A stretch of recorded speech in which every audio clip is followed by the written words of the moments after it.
Hello மக்களே, welcome to Sellur சேவை info channel.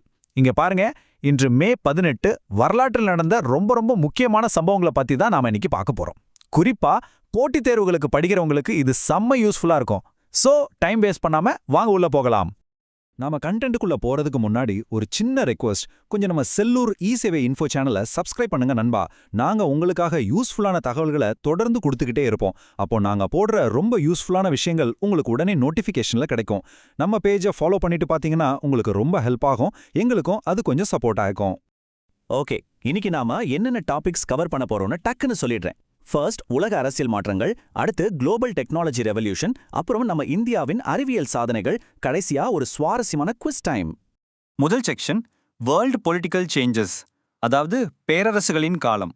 வருஷம் 1804. இது வரலாற்றுல ரொம்ப முக்கியமான ஒரு நாள். ஏன் தெரியுமா? நெப்போலியன் போனபார்ட் பிரான்ஸ் நாட்டின் பேரரசராக அறிவிக்கப்பட்ட நாள் இன்னைக்குதான். பிரெஞ்சு புரட்சியால பெரிய குழப்பத்துல இருந்த ஒரு நாட்டை ஒரு ராணுவ தளபதி தன்னோட கண்ட்ரோல்ல கொண்டு வந்து ஐரோப்பிய அரசியல் வரைபடத்தையே டோட்டலா மாத்தி அமைச்சாரு. ஒரு தனியால் உலக அரசியல்ல ஏற்படுத்தின மிகப்பெரிய திருப்பு முனைன்னு தான் சொல்லணும். அடுத்ததா செக்ஷன் 2, உலகளாவிய தொழில்நுட்ப புரட்சி, உலக இணைக்கும் சக்தி. மனிதர்களாகிய நம்மளோட தகவல் தொடர்பை டெக்னாலஜி எப்படி மாத்துச்சுன்னு யோசிச்சு பாருங்க. 1869ல அமெரிக்காவுல பெரிய ரயில் பாதை திட்டம் ஆரம்பமாகி நாடு முழுக்க வர்த்தகத்தை பெரிய லெவல்ல இணைச்சது. அதுக்கப்புறம் 1927ல வானொலி, அதாவது ரேடியோ வளர்ச்சி அடைந்தது. அப்புறம் 1991ல சாமானிய மக்களுக்கான இன்டர்நெட் பயன்பாடுன்னு தகவல் பரிமாற்றத்தோட ரொம்ப முக்கியமான மைல்கற்கள் எல்லாமே இதே மே 18ஆம் தேதியில தான் பெரிய அளவுல பேசப்பட்டுச்சு. அந்த ரேடியோ இன்டர்நெட் புரட்சியோட தொடர்ச்சியா தான் இப்போ 21ஆம் நூற்றாண்டுல AI, அதாவது ஆர்டிஃபிஷியல் இன்டெலிஜென்ஸ், உலகத்தையே ரூல் பண்ணிக்கிட்டு இருக்கு.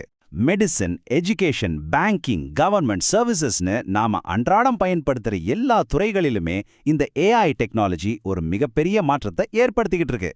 இதுதான் டெக்னாலஜி வளர்ச்சியோட உச்சம். நம்ம அடுத்த செக்ஷன், இந்தியாவின் அறிவியல் சாதனைகள்.